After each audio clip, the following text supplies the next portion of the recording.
Olá, bem-vindos a mais um estudo em nosso canal Descobrindo a Espiritualidade. Hoje nós vamos começar a sexta obra da coleção André Luiz, Vida no Mundo Espiritual, intitulada Libertação. Vamos verificar então qual será a história desse livro, psicografado por Chico Xavier, ditado pelo Espírito André Luiz, dessa coleção chamada A Vida no Mundo Espiritual. É, portanto, a sexta obra, como falamos. Vejamos, então, qual é o prefácio da obra que Emmanuel escreveu, inaugurando essa obra como ele fez em todas elas. Ante as portas livres. Ante as portas livres de acesso ao trabalho cristão e ao conhecimento salutar que André Luiz vai desvelando, recordamos prazerosamente a antiga lenda egípcia do peixinho vermelho. No centro de formoso jardim havia grande lago, adornado de ladrilhos azul turquesa. Alimentado por diminuto canal de pedra, escoava suas águas, do outro lado através de grade muito estreita. Nesse reduto acolhedor, vivia toda uma comunidade de peixes, a se refestelarem, nédios e satisfeitos, em complicadas locas, que significa local sob uma laje que serve de toca para peixes, frescas e sombrias. Elegeram um dos concidadãos de Barbatanas para os encargos de rei, e ali viviam plenamente despreocupados entre a gula e a preguiça. Junto deles, porém, havia um peixinho vermelho, menosprezado de todos. Não conseguia pescar a mais leve larva, nem refugiar-se nos nichos barrentos. Os outros, vorazes e gordalhudos, arrebatavam para si todas as formas larvárias e ocupavam displicentes todos os lugares consagrados ao descanso. O peixinho vermelho que nadasse e sofresse. Por isso mesmo, era visto em correria constante, perseguido pela canícula ou atormentado de fome. Canícula é o forte calor. Não encontrando pouso no vastíssimo domicílio, o pobrezinho não dispunha de tempo para muito lazer e começou a estudar com bastante interesse. Fez o inventário de todos os ladrilhos que enfeitavam as bordas do poço, arrolou todos os buracos nele existentes e sabia com precisão onde se reuniria maior massa de lama por ocasião de aguaceiros. Depois de muito tempo, à custa de longas perquirições, encontrou a grade do escoadouro. À frente da imprevista oportunidade de aventura benéfica, refletiu consigo: não será melhor pesquisar a vida e conhecer outros rumos? Optou pela mudança. Apesar de macérrimo pela abstenção completa de qualquer conforto, perdeu várias escamas, com grande sofrimento, a fim de atravessar a passagem estreitíssima. Pronunciando votos renovadores, avançou otimista pelo rego d'água, encantado com as novas paisagens, ricas de flores e sol que o defrontavam, e seguiu, embriagado de esperança. Em breve, alcançou grande rio e fez inúmeros conhecimentos. Encontrou peixes de muitas famílias diferentes que com ele simpatizaram, instruindo-o quanto aos percalços da marcha e descortinando-lhe mais fácil roteiro. Embevecido, contemplou nas margens homens e animais, embarcações e pontes, palácios e veículos, cabanas e arvoredo. Habituado com o pouco, vivia com extrema simplicidade, jamais perdendo a leveza e a agilidade naturais. Conseguiu desse modo atingir o oceano, ébrio de novidade e sedento de estudo. De início, porém, fascinado pela paixão de observar, aproximou-se de uma baleia, para quem toda a água do lago em que vivera não seria mais que diminuta ração. Impressionado com o espetáculo, abeirou-se dela mais que devia e foi tragado com os elementos que lhe constituíam a primeira refeição diária. Em apuros, o peixinho aflito orou ao Deus dos peixes, rogando proteção no bojo do monstro, e não obstante as trevas em que pedia salvamento, sua prece foi ouvida, porque o valente cetáceo começou a soluçar e vomitou, restituindo-o às correntes marinhas.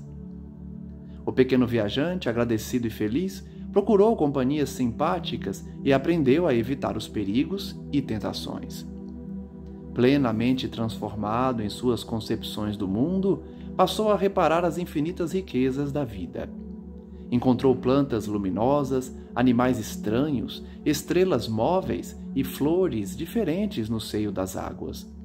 Sobretudo, descobriu a existência de muitos peixinhos, estudiosos e delgados tanto quanto ele, junto dos quais se sentia maravilhosamente feliz. Vivia agora, sorridente e calmo, no palácio de coral que elegera, com centenas de amigos, para a residência ditosa, quando, ao se referir ao seu começo laborioso, veio a saber que somente no mar as criaturas aquáticas dispunham de mais sólida garantia, uma vez que quando o estio se fizesse mais arrasador, as águas de outra altitude continuariam a correr para o oceano. O peixinho pensou, e sentindo imensa compaixão daqueles com quem convivera na infância, deliberou consagrar-se à obra do progresso e salvação deles. Não seria justo regressar e anunciar-lhes a verdade?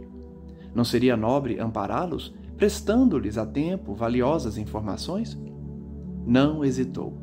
Fortalecido pela generosidade de irmãos benfeitores que com ele viviam no palácio de coral, empreendeu comprida viagem de volta.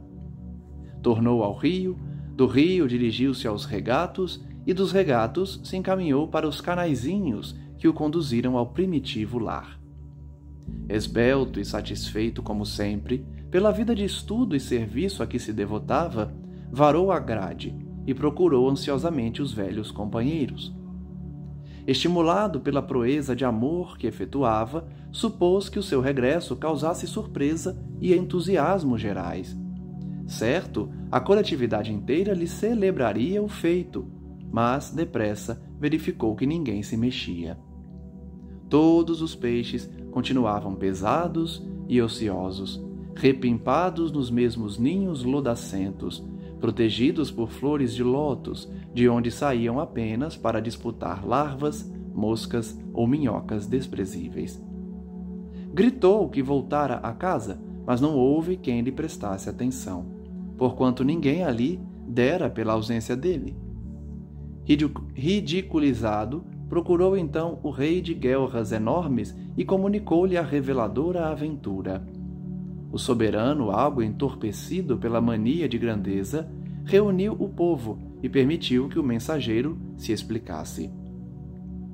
O benfeitor desprezado, valendo-se do ensejo, esclareceu com ênfase que havia outro mundo líquido, glorioso e sem fim. Aquele poço era uma insignificância que podia desaparecer de momento para outro. Além do escoadouro próximo, desdobravam-se outra vida e outra experiência. Lá fora corriam regatos ornados de flores, rios caudalosos repletos de seres diferentes e, por fim, o mar, onde a vida parece cada vez mais rica e mais surpreendente. Descreveu o serviço de tainhas e salmões, de trutas e esqualos, deu notícias do peixe-lua, do peixe-coelho e do galo do mar. Contou que vira o céu repleto de astros sublimes e que descobrira árvores gigantescas, barcos imensos, cidades praieiras, monstros temíveis, jardins submersos, estrelas do oceano, e ofereceu-se para conduzi-los ao palácio de coral, onde viveriam todos prósperos e tranquilos. Finalmente, os informou de que semelhante felicidade, porém, tinha igualmente seu preço. Deveriam todos emagrecer convenientemente, abstendo-se de devorar tanta larva e tanto verme nas locas escuras e aprendendo a trabalhar e estudar tanto quanto era necessário à venturosa jornada. Assim que terminou, gargalhadas estridentes coroaram-lhe a preleção. Ninguém acreditou nele.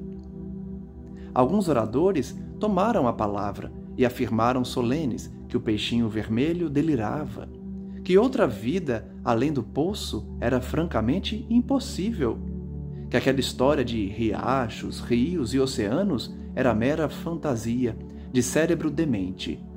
E alguns chegaram a declarar que falavam em nome do Deus dos peixes, que trazia os olhos voltados para eles unicamente.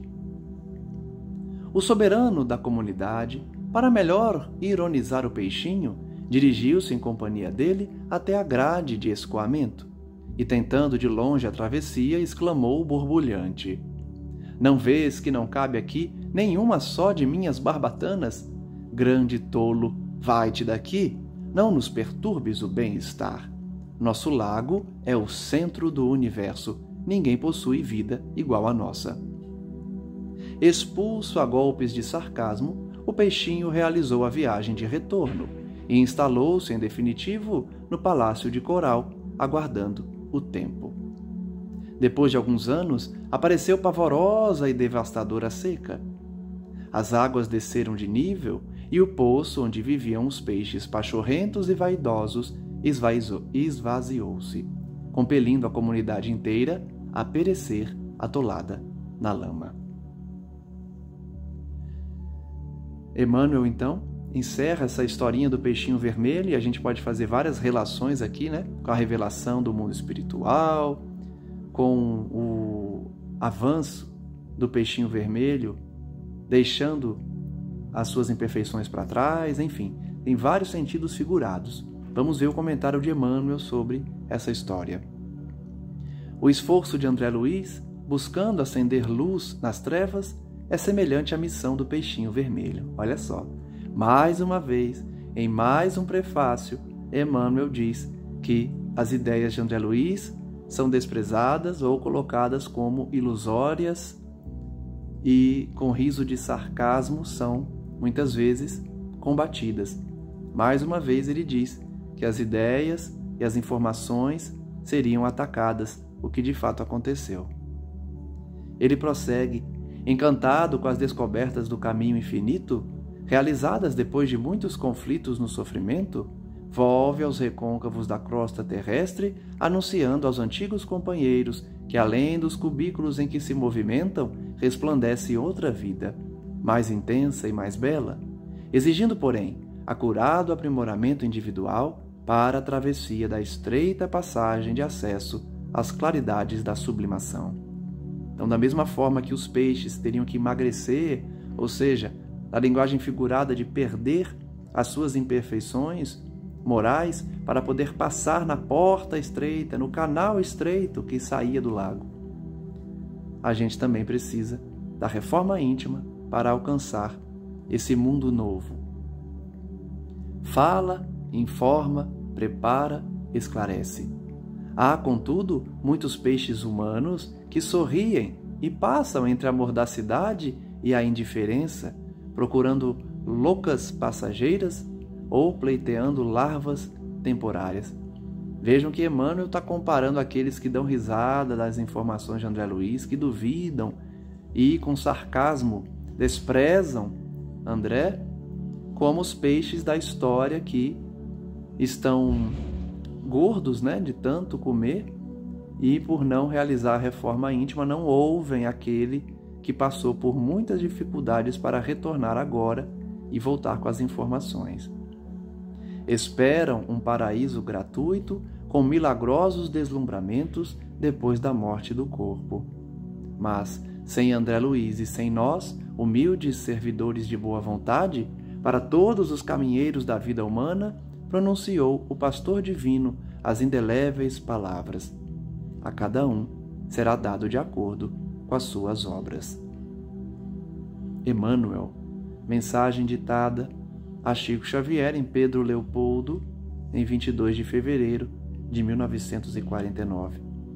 Como eu já disse, mais um prefácio de obra de André Luiz da coleção A Vida no Mundo Espiritual, em que o instrutor vai falar dos que zombam dos que desprezam as informações de André Luiz, dos que duvidam e tratam com sarcasmo. A história do peixinho vermelho é muito reveladora e basta a gente ler para perceber as mensagens que estão no simbolismo daquele que eleva-se pelo seu próprio esforço e, quando retorna para contar a novidade, acaba sendo desprezado. Comecemos então o estudo dessa obra Libertação, com o capítulo 1, chamado Ouvindo Elucidações. No vasto salão do educandário que nos reunia, o ministro Flaccus, fixando em nós o olhar saturado de doce magnetismo, convidava-nos a preciosas meditações. Congregamo-nos ali somente algumas dezenas de companheiros. Aliás, congregamo-nos ali algumas dezenas de companheiros, de modo a registrar-lhe as instruções edificantes. E, sem dúvida, a preleção revestia-se de profundo interesse. Podíamos perguntar à vontade, dentro do assunto, e guardar todas as informações compatíveis com o novo trabalho que nos cumpria desempenhar. Até então, ouvira comentários alusivos a colônias purgatoriais perfeitamente organizadas para o trabalho expiatório a que se destinam, arrebanhando milhares de criaturas arraigadas no mal. Entretanto, agora, o instrutor Gúpio, que se mantinha silencioso em nossa companhia, concedera-nos permissão de acompanhá-lo ao enorme centro dessa espécie.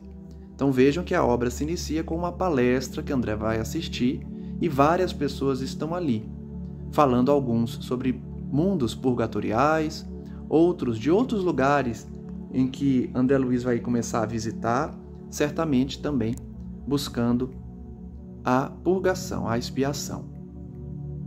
Interessados na palavra fluente e primorosa do orador, seguíamos o curso das elucidações com justificável expectação de aluno que não deseja perder um tio do ensinamento, observando que a serenidade e a atenção transpareciam no rosto de todos os aprendizes e considerando-se que todos no recinto éramos candidatos ao serviço de socorro aos irmãos ignorantes atormentados nas sombras. Então, mais uma vez, André Luiz faz parte de um grupo socorrista e ali com ele estão vários espíritos também treinados para isso, ouvindo com atenção a exposição do orador para saber qual será a próxima missão de resgate, de socorro, de auxílio daqueles que estão atormentados. Senhoreando-nos o espírito, o ministro prosseguia satisfeito. Os superiores que se disponham a trabalhar em benefício dos inferiores, em ação persistente e substancial, não lhes podem utilizar as armas, sob pena de se precipitarem no baixo nível deles. A severidade pertencerá ao que instrui, mas o amor é o companheiro daquele que serve. A primeira lição, então, que a gente tira da exposição desse orador é que, para auxiliar, nós precisamos estar num sentimento de elevação, porque aquele que está na mesma sintonia do sofredor não consegue ajudá-lo. Sabemos que a educação, na maioria das vezes, parte da periferia para o centro.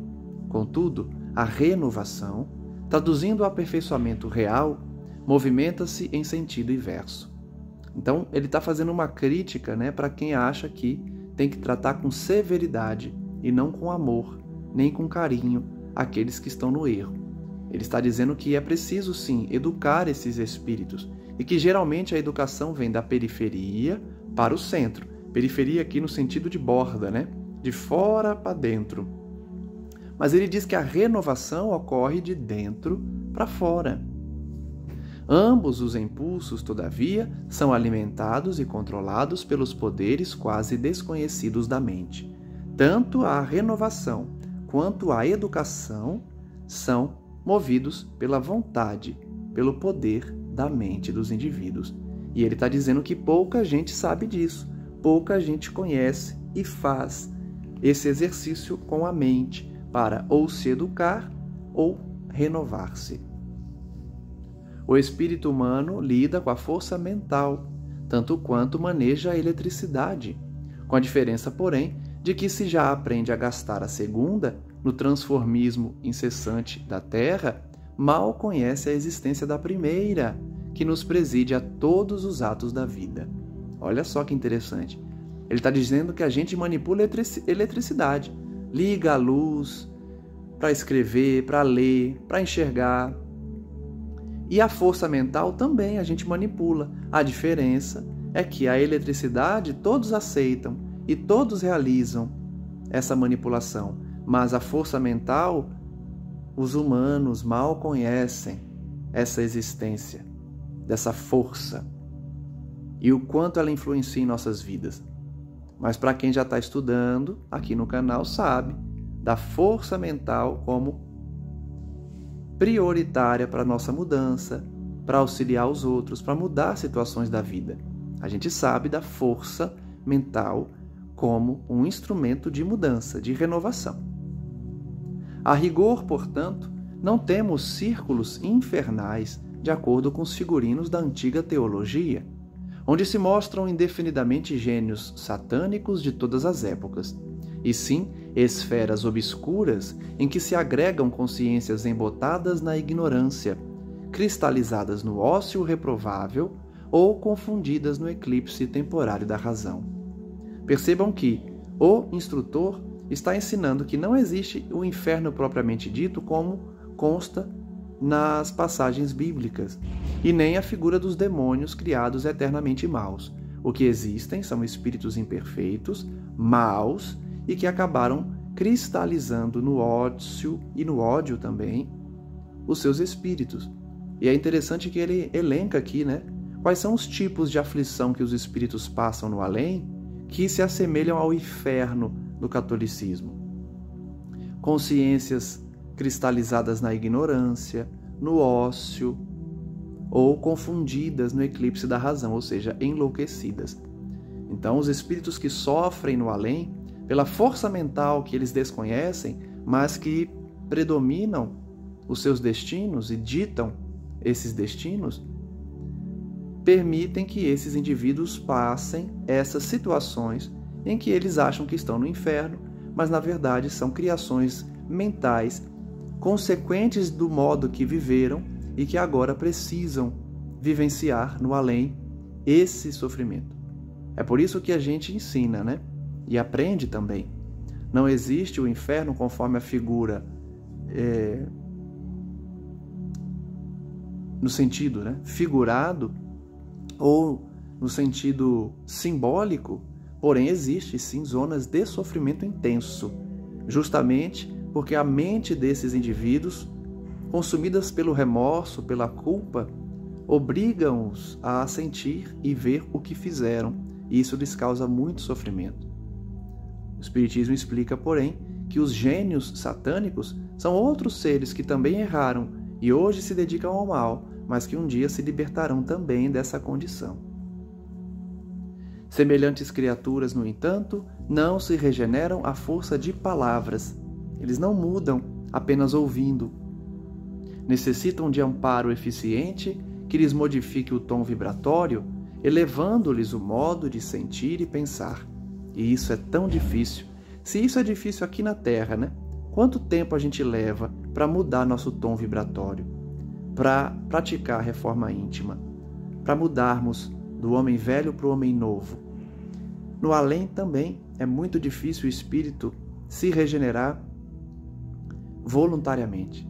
Geralmente ocorre depois de muito tempo de sofrimento, que ele se cansa de sofrer. E aí, arrependido, sinceramente, pede o auxílio do divino. Mas para ser resgatado, para sofrer essa alteração íntima, é necessário sentir e pensar de maneira diferente do que eles estão acostumados.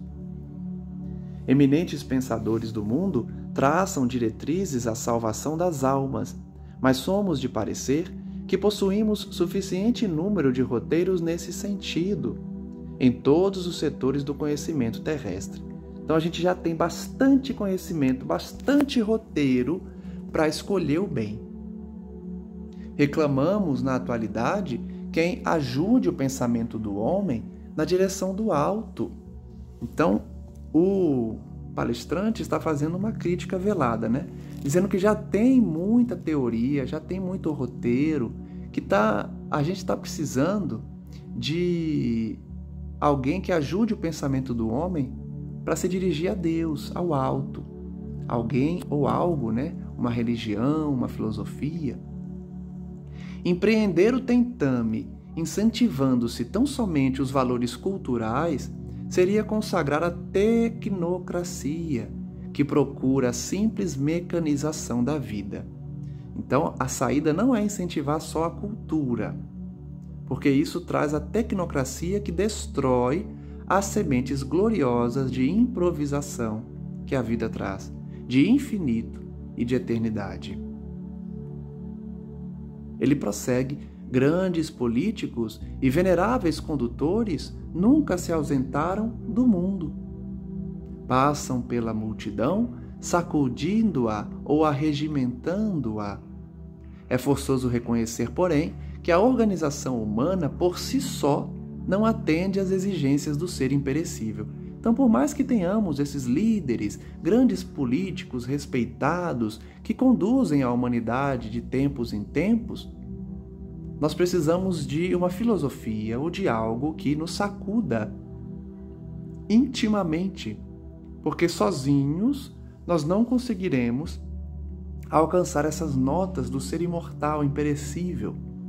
Nós precisamos de um guia que já passou por tudo isso e vem nos contar a saída, o caminho também. Péricles, o estadista que legou seu nome a um século, realiza edificante trabalho educativo junto dos gregos.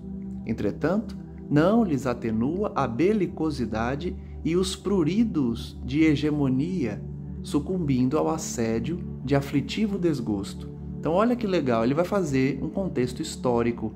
Ele começou com os gregos, dizendo de um estadista, de um político do mundo que tinha a responsabilidade de guiar os homens, ser condutor de homens. Péricles, por exemplo, na Grécia, tinha um trabalho educativo importante, porém ele acabou estimulando a violência neles para serem belicosos e o sentimento de dominar os outros povos também. Alexandre, o Conquistador, organiza vastíssimo império, estabelecendo uma civilização respeitável. No entanto, não impede que os seus generais prossigam em conflitos sanguinolentos, difundindo o saque e a morte. Então, mais um político, já no Império de Alexandre, né, que falhou, porque apesar da sua missão de unir os povos e levar desenvolvimento, civilização, ele acabou permitindo que seus generais acabassem por assassinar centenas de milhares de pessoas, além de trazer o saque e a destruição. Augusto, o divino, unifica o Império Romano em sólidos alicerces, concretizando avançado programa político em benefício de todos os povos, mas não consegue banir de Roma o desvario pela dominação a qualquer preço.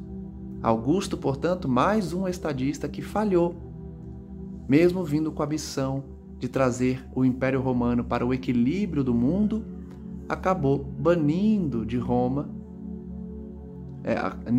não conseguindo banir de Roma a loucura de dominar tudo a qualquer preço.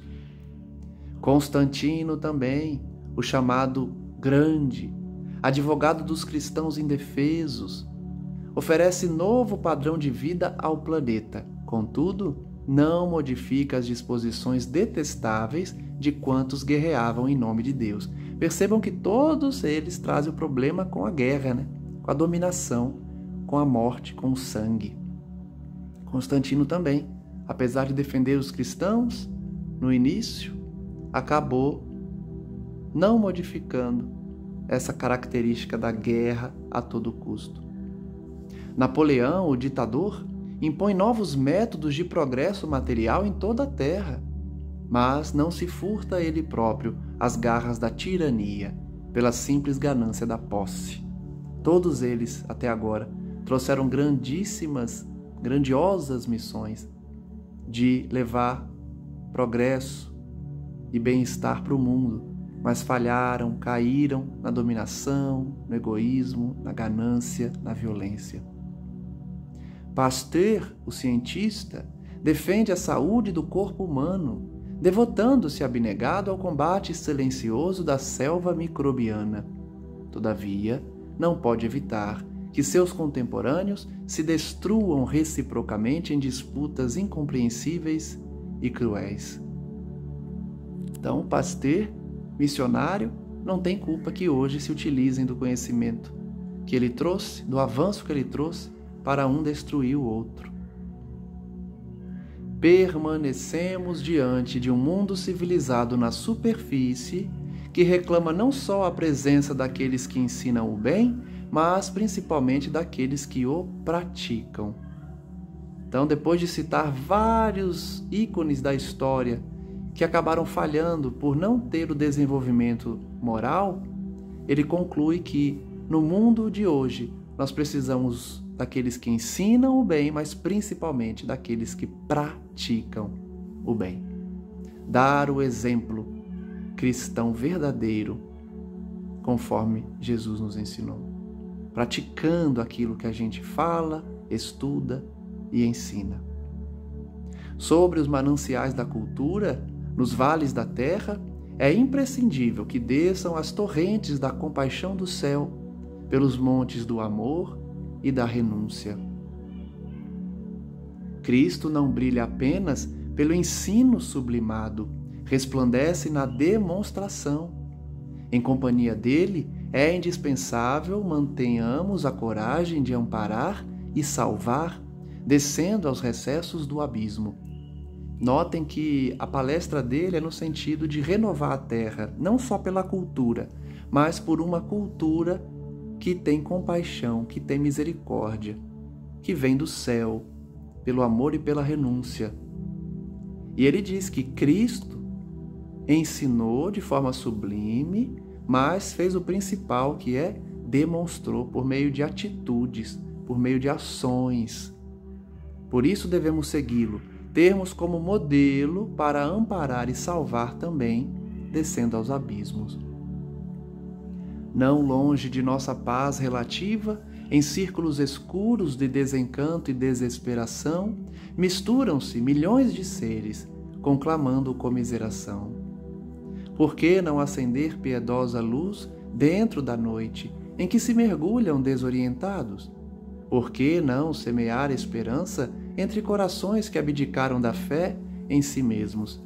Percebam que da mesma forma que a historinha do peixinho vermelho, esse peixe decidiu voltar para os que sofrem, o palestrante aqui também está fazendo essas perguntas de quem despertou, de quem já está no bem e quer voltar para ajudar os milhões de criaturas que estão na miséria moral, acendendo a luz piedosa dentro da noite, semeando esperança entre os corações daqueles que perderam a fé.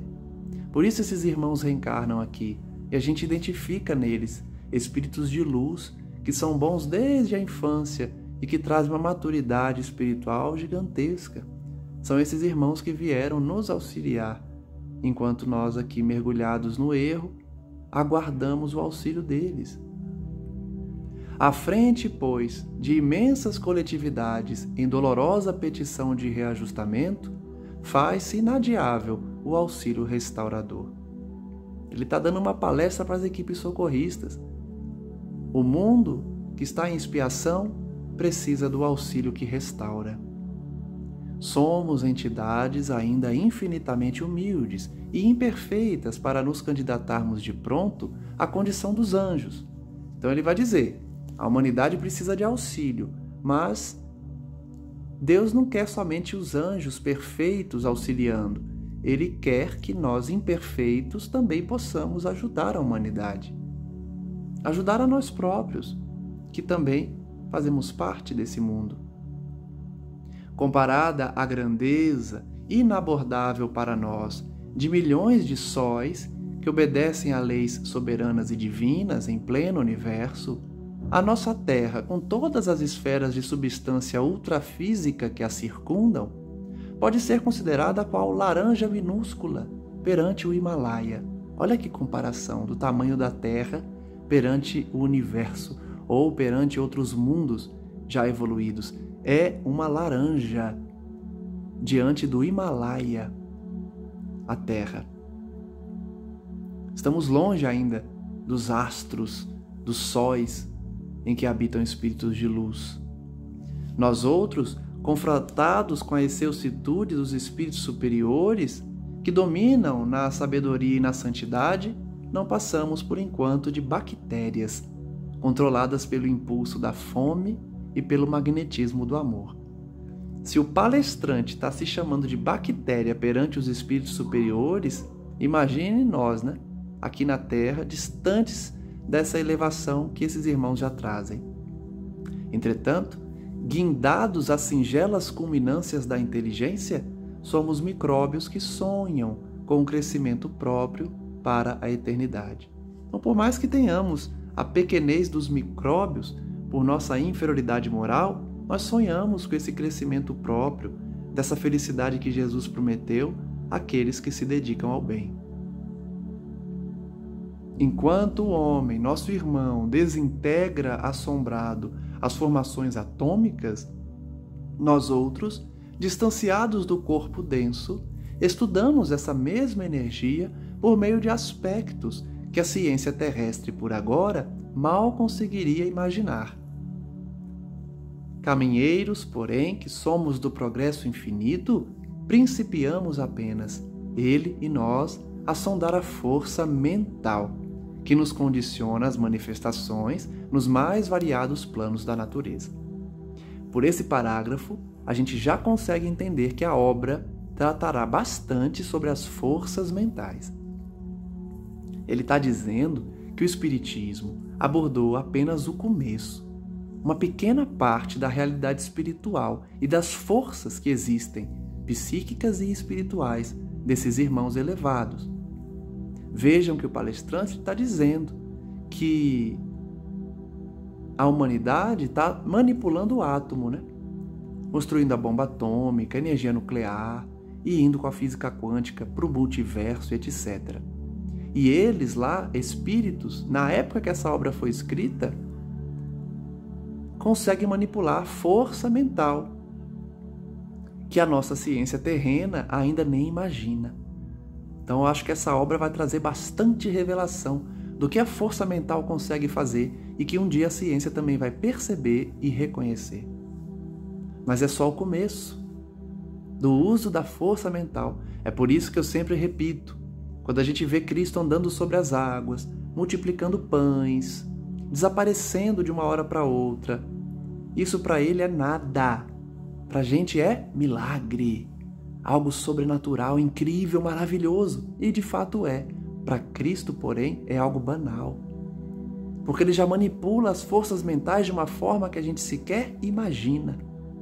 Que a nossa ciência está começando a identificar. O processo é lento, a evolução é bem devagarzinho, mas nós temos a eternidade, por isso é revelado pouco a pouco. O Espiritismo trouxe só um pouquinho da realidade espiritual, só um pouquinho das potencialidades da alma, mas a força mental é uma delas, e certamente essa obra vai trazer. Encarcerados ainda na lei de retorno, temos efetuado multisseculares recapitulações por milênios consecutivos. Estamos reencarnando há quantos milênios, recapitulando histórias que nós acabávamos por destruir ou desviar. Expressando-nos coletivamente, sabemos hoje que o espírito humano lida com a razão há precisamente 40.000 anos. Todavia, com o mesmo furioso ímpeto com que o homem de Neandertal aniquilava o companheiro a golpes de sílex, o homem da atualidade, classificada de gloriosa era das grandes potências, extermina o próprio irmão a tiros de fuzil.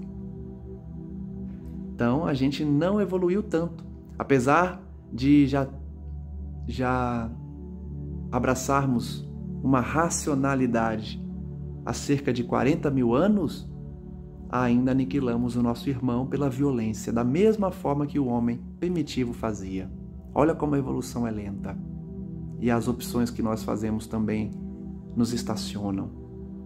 Ele ainda vai dizer: os investigadores do raciocínio, ligeiramente tisnados de princípios religiosos, identificam tão somente nessa anomalia sinistra a renitência da imperfeição e da fragilidade da carne, como se a carne fosse permanente individuação diabólica, esquecidos de que a matéria mais densa não é senão o conjunto das vidas inferiores incontáveis em processo de aprimoramento, crescimento e libertação. Ele está dizendo o que com esse parágrafo? Que os intelectuais da Terra, os cientistas, investigam apenas a carne porque eles estão contaminados por princípios religiosos dogmáticos, não admitindo a realidade espiritual. Então eles acham que tudo está na carne, identificando então essa violência do homem apenas na imperfeição da matéria, como se a carne fosse a manifestação do espírito no sentido de existência única, de potência derivada desse princípio material. É um erro da ciência. Acha que o princípio material é o que origina a manifestação da pessoa, do homem, da mulher. Na verdade, está no espírito que eles ainda não reconhecem. A matéria mais densa, portanto, é o conjunto que o espírito utiliza para evoluir. Mas a origem do pensamento, do raciocínio e a decisão que ele faz de assassinar um irmão com um fuzil, da mesma forma que o homem primitivo fazia, está no espírito e não no corpo. Nos campos da crosta planetária, queda-se a inteligência, qual se for anestesiada por perigosos narcóticos da ilusão. No entanto, auxiliá-la-emos a sentir e reconhecer que o espírito permanece vibrando em todos os ângulos da existência. Então, aqui na Terra estamos iludidos, anestesiados por essa droga que impede os homens de verem a vida espiritual. Mas, mesmo assim, nós somos auxiliados para perceber que o espírito é que regula essa manifestação. Cada espécie de seres, do cristal até o homem e do homem até o anjo, abrange inumeráveis famílias de criaturas, operando em determinada frequência do universo. Então ele está falando do reino mineral, vegetal, animal e humano, reino hominal. Todos passam para a evolução. Famílias de criaturas imensas, sintonizando com a realidade que está presente no universo inteiro, porque é lei de evolução. E o amor divino alcança-nos a todos, à maneira do sol que abraça os sábios e os vermes. O amor divino, portanto, está presente em todo o universo, enviando esses seres que auxiliam na evolução de todos os indivíduos e todos os animais e de todos os reinos também, não só na Terra. Todavia, quem avança demora-se em ligação com quem se localiza na esfera próxima. Nós todos, quando avançarmos, continuaremos ligados ao nosso orbe, às pessoas a que amamos, às sociedades que habitamos. Então há espíritos que evoluem, mas que ficam ligados a nós, imperfeitos, aqui na Terra, por exemplo, e voltam para nos ajudar. Muitos já percorreram, como o próprio Cristo, que manipulou a construção da própria Terra. Apesar de avançar e muito, ele veio em carne e osso e continua conosco até hoje e continuará pela eternidade, especialmente quando decidirmos agir junto a ele, caminhando ao lado dele, ouvindo seus conselhos e, consequentemente, fazendo parte dessa convivência com o próprio Cristo um dia. Mas o palestrante prossegue nesse estudo da evolução e da intervenção dos maiorais para os inferiores, junto aos inferiores. O domínio vegetal vale-se do império mineral para sustentar-se e evoluir. Olha que interessante, ele está falando que um domínio auxilia o outro, um reino auxilia o outro. O reino mineral auxilia o reino vegetal. Os animais aproveitam os vegetais na obra de aprimoramento. O reino vegetal auxilia o reino animal. Os homens se socorrem de uns e outros para crescerem mentalmente e prosseguir adiante. Então, cooperação, tanto entre os reinos quanto entre os indivíduos do próprio reino. Os homens se auxiliam mutuamente. Atritam os reinos da vida, conhecidos na terra, entre si. Torturam-se e entredevoram-se por meio de rudes experiências, a fim de que os valores espirituais se desenvolvam e resplandeçam, refletindo a divina luz. Então a gente entra em atrito com os demais reinos, né? Matamos os animais para nos alimentar, destruímos a rocha para construir, destruímos a vegetação também para construir, para plantar. Então existem os atritos entre os reinos da vida e entre os indivíduos do mesmo reino, né? Quantos homens assassinam outros homens em guerras terríveis? Tudo isso para a gente aprender a desenvolver os valores da alma nessa caminhada de reflexão da luz divina, refletindo essa luz à medida que avançamos. Nesse ponto, o esclarecido ministro fez longa pausa, nos fitou bondoso e continuou: mas, além do principado humano, para lá das fronteiras sensoriais que guardam ciosamente a alma encarnada, amparando-a com limitada visão e benéfico esquecimento, começa vasto império espiritual vizinho dos homens. Olha só, que bonito. Depois de falar da nossa realidade, da matéria densa, dos reinos e que a evolução prossegue, ele está dizendo daqueles que estão à frente de nós, além de nossa visão, além das fronteiras que nós não conseguimos enxergar por nosso corpo inferior limitado, com uma visão ainda pequena, apenas da matéria e com esquecimento do passado, que é benéfico para o nosso bem. Mas diante dessa limitação tem um império espiritual vizinho a nós, porque está na dimensão que nós podemos sentir, mas que ainda desprezamos muitas vezes. Esse império, como eu falei no início, começou a ser estudado pelo Espiritismo, pelas crenças antigas também, e que agora retornam para continuar esse estudo, né?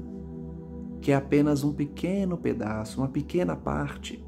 É o império gigantesco espiritual que existe. E nós estamos recebendo as informações pouco a pouco das nossas potencialidades e como estudar e explorar esse império. O ministro diz: aí se agitam milhões de espíritos imperfeitos que partilham com as criaturas terrenas as condições de habitabilidade da crosta do mundo. Como que podem dizer que André Luiz inventou o umbral, né? Olha o que ele está dizendo. Ele está dizendo que os espíritos inferiores habitam conosco na Terra. Muitos estão vivendo aqui no meio de nós. A gente ouve muita expressão, né? Ombreando conosco aqui na Terra. Quantos espíritos desencarnam e continuam achando que estão encarnados e perambulam pela Terra, na crosta terrestre? Então existem sim as zonas de sofrimento, os umbrais, e muitos espíritos vagam na própria Terra. Seres humanos, situados noutra faixa vibratória, apoiam-se na mente encarnada por intermédio de falanges incontáveis. Olha só, a gente pouco dá importância para isso. Ele está dizendo, tem verdadeiras legiões, falanges inteiras que se conectam conosco pelo pensamento, pela mente. Eles só estão em outra faixa vibratória, mas apoiam-se na nossa mente encarnada por falanges que estão tão semiconscientes na responsabilidade e tão incompletas na virtude quanto os próprios homens. Muita gente não reflexiona, não pensa sobre isso, acha que o mundo espiritual é vazio, tem quase ninguém. É o contrário, lá é muito cheio, tem muitas almas. O número é muito maior do que dos encarnados e verdadeiras falanges inteiras se conectam conosco aqui na Terra. Falanges que muitas vezes estão semi-adormecidas, não percebem que morreram ou então estão muito ligadas à matéria e vivenciam conosco as nossas problemáticas aqui da Terra, as fofocas, as rixas, as briguinhas. Verdadeiras falanges continuam fazendo as mesmas coisas que os encarnados, tão imperfeitos quanto os encarnados. A matéria, congregando milhões de vidas embrionárias, é também a condensação da energia, atendendo aos imperativos do eu atendendo aos imperativos do eu que lhe preside a destinação. Matéria é condensação de energia que é manipulada pelo egoísta, aquele que só pensa em si, aquele que só quer a satisfação dos seus caprichos. A nossa vontade é expressada pela matéria. A gente manipula a matéria densa. A depender da nossa vontade, a gente condensa essa energia e exige dela o que a gente quer. Do hidrogênio às mais complexas unidades atômicas, é o poder do Espírito Eterno a alavanca diretora de prótons. Poder mental. É a vontade do Espírito que movimenta as moléculas atômicas, as unidades atômicas, que dirige os prótons, os nêutrons, os elétrons na estrada infinita da vida. Por isso que eu disse lá atrás, e agora volta o tema, Jesus manipulava prótons, nêutrons e elétrons para caminhar sobre a água, para multiplicar os pães. O poder de Cristo também está no poder da vontade dele, pelo conhecimento que ele tem de manipulação da matéria. Quanto maior a elevação espiritual, maior o poder mental desse indivíduo de manipulação da matéria. Demora-se a inteligência, corporificada no círculo humano em transitória região, adaptada às suas exigências de progresso e aperfeiçoamento, dentro da qual o protoplasma lhe faculta instrumentos de trabalho, crescimento e expansão. Então, quando a gente está encarnado, a gente manipula o protoplasma para a nossa evolução, para realizar os nossos desejos, para produzir o alimento, por exemplo, para construir.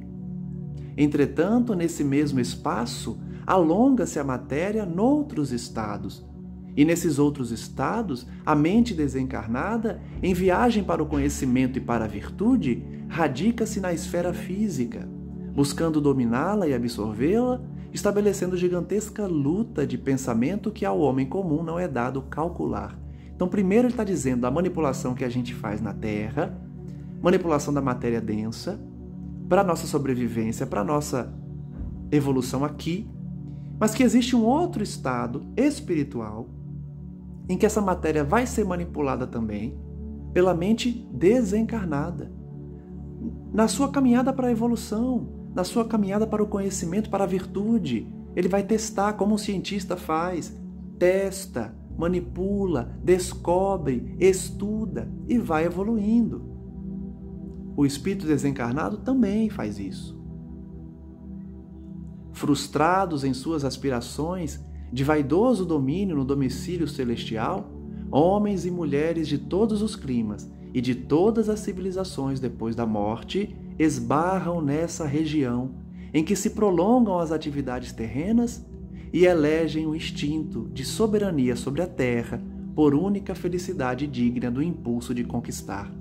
Olha só o que ele está dizendo. Ele está dizendo que milhares de pessoas, homens e mulheres, morrem, mas continuam nessas regiões, junto da terra, achando que é a vida na terra que vai lhe trazer felicidade, colocando como único impulso de dedicação, de conquista, de trabalho, as criações da terra, da matéria. Ele está relatando uma realidade de muitos espíritos que desencarnam e não elevam o seu pensamento, não buscam regiões de elevação espiritual, ficam presos à terra, com o mesmo objetivo instintivo de dominar a matéria. É isso que o palestrante aqui, o ministro, está falando. Tem um monte de espírito querendo manipular a matéria, estando desencarnado, achando que só aqui eles vão encontrar esse objetivo na vida de conquista. Ele chama de rebelados filhos da providência, tentando desacreditar a grandeza divina estimulando o poder autocrático da inteligência insubmissa e orgulhosa e buscando preservar os círculos terrestres para a dilatação indefinida do ódio e da revolta. Olha só, grupos inteiros de espíritos que ficam estimulando a gente aqui a viver isolado, a defender ditadura, a ser um ditador dentro de casa, ou então a impor a sua vontade sobre os outros. São seres rebeldes que estimulam a rebeldia nos encarnados, para que o ódio, a revolta, seja um sentimento geral. Por isso que são legiões. Jesus lidou com uma legião dessas. Falanges de espíritos que estimulam o ódio, a revolta nos homens.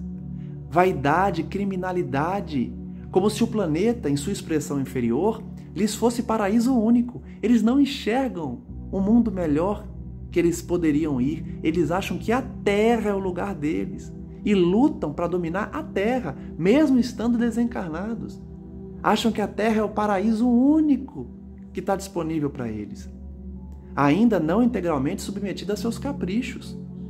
Por isso que eles querem dominar a Terra. A Terra ainda não está subordinada aos caprichos deles, em vista da permanente discórdia reinante entre eles mesmos. Eles mesmos brigam, como a gente vê aqui, os encarnados maus, eles mesmos se matam. Os espíritos rebeldes também, um briga com o outro, separa e fica nessa disputa infinita de quem vai dominar a Terra, que é o reino que eles querem. É que, confinados ao berço escabroso da ignorância em que o medo e a maldade, com inquietudes e perseguições recíprocas, lhes consomem as forças e lhes inutilizam o tempo, não se apercebem da situação dolorosa em que se acham. Então imagine essa cena, uma falange de milhares de espíritos brigando pelo poder da terra, o poder temporal, obsidiando políticos, obsidiando pessoas no seu dia a dia para serem ditadores dentro de casa, perturbando as pessoas pelo prazer de perturbar. Milhares de espíritos que estão enceguecidos pela ignorância, eles têm medo e eles são maus, perseguem uns aos outros, têm inquietudes, vivem ansiosos, cheios de problemas psíquicos mesmo, né? E vão cansando, sem perceber o lodo em que se encontram, o fundo do poço em que se encontram.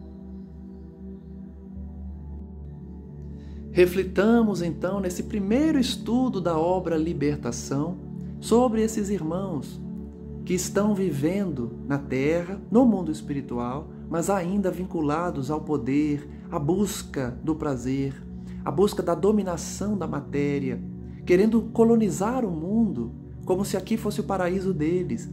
Espíritos enceguecidos, empobrecidos moralmente, que sequer enxergam a sua situação de pobreza moral extrema, infelicidade, desequilíbrio, não percebem, continuam na Terra estimulando outros homens imperfeitos também a continuarem nesse estágio vibratório evolutivo de perturbação, de dominação, estimulando o ódio, estimulando a vaidade, o orgulho.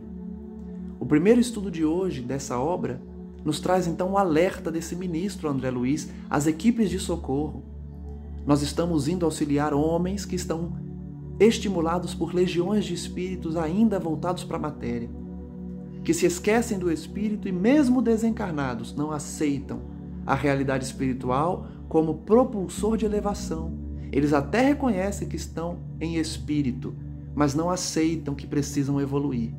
Querem que os seus caprichos sejam satisfeitos e por isso continuam vagando aqui na Terra. É esse grupo de espíritos que foi narrado hoje pelo ministro que deu a palestra para André Luiz e para tantos outros. Vejamos nos próximos estudos o que mais ele falará e que tipo de visitas André Luiz vai fazer, vai realizar, para a gente compreender melhor esse quadro. Agradeço então a todos que acompanham nossos estudos. Bem-vindos a mais um estudo no canal. Para quem está chegando agora, nós já estudamos várias obras. Estamos na 6ª obra só da coleção de André Luiz, mas estudamos também o Evangelho segundo o Espiritismo, Depois da Morte de Leon Denis, Memórias de um Suicida de Ivone Pereira e muitos outros. Convido então a quem se interessar a analisar os outros estudos também e a começar esse estudo. Hoje é o primeiro estudo, a primeira gravação do livro Libertação. Encerro, como sempre faço, com uma oração, pedindo então à espiritualidade amiga que nos abençoe nesse momento, que envolva aqueles que estão nos ouvindo, aqueles que buscam a palavra, que estão procurando compreender melhor sob a ótica espírita como é o Evangelho de Cristo, com essa visão ampla do universo infinito, em que um Deus misericordioso ama seus filhos, não os abandona e lhes dá oportunidades, por meio da reencarnação, de repararem suas faltas. Uma doutrina que traz o conhecimento da imortalidade da alma, da comunicação com os espíritos, das múltiplas existências, dos múltiplos orbes, e que estamos todos aqui para desenvolver virtudes, para praticar reforma íntima e, principalmente, colocar sob a forma de atitudes aquilo que aprendemos, que ensinamos, que pensamos e falamos. Que tenhamos, portanto, essa convicção extraída do primeiro alerta do estudo de hoje, que é imitar o Cristo para colocar em prática o que se aprende, o que se acredita, o que se ouve e o que se fala. Praticar o Evangelho, não somente aprender e pensar. Para que não possamos fazer parte desse grupo narrado pelo ministro de espíritos revoltados, que mesmo após a desencarnação prosseguem com essa mesma rebeldia por não aceitarem os desígnios divinos, pela obrigação de reparar os seus caminhos tortuosos construídos no passado. Que nós sejamos, portanto, humildes e resignados, aceitando que precisamos recomeçar muitas vezes e construir um caminho novo, devolvendo aquilo que tiramos dos outros no passado. Por isso, Senhor, agradecemos pela oportunidade do estudo, agradecemos pelo conhecimento espírita que vulgarizou, ou seja, tornou comum a verdade divina, tirando das mãos dos sacerdotes que evitavam que o povo tomasse conhecimento dessas verdades e colocando ela de maneira espalhada, de maneira geral para todos. Agradecemos, portanto, por essa revolução do pensamento cristão, do pensamento divino, e que possamos aproveitar essas informações do Espiritismo para seguirmos nessa caminhada evolutiva, fazendo todo o bem possível que estiver ao nosso alcance, aceitando as nossas expiações e lutando a cada dia para vencê-las, ao mesmo tempo que reduzimos o número de viciações e praticamos a reforma íntima, abandonando as nossas fraquezas morais e construindo os nossos palácios de virtude para o futuro. Que assim seja, graças a Deus, e que Maria Santíssima, Rainha do Reino de Cristo Jesus, abençoe a todos, levando esse amor, esse carinho que o Divino manifesta nela para todos que estão perdidos e iludidos pela matéria. Que assim seja, graças a Deus, e até o próximo estudo. Um forte abraço a todos.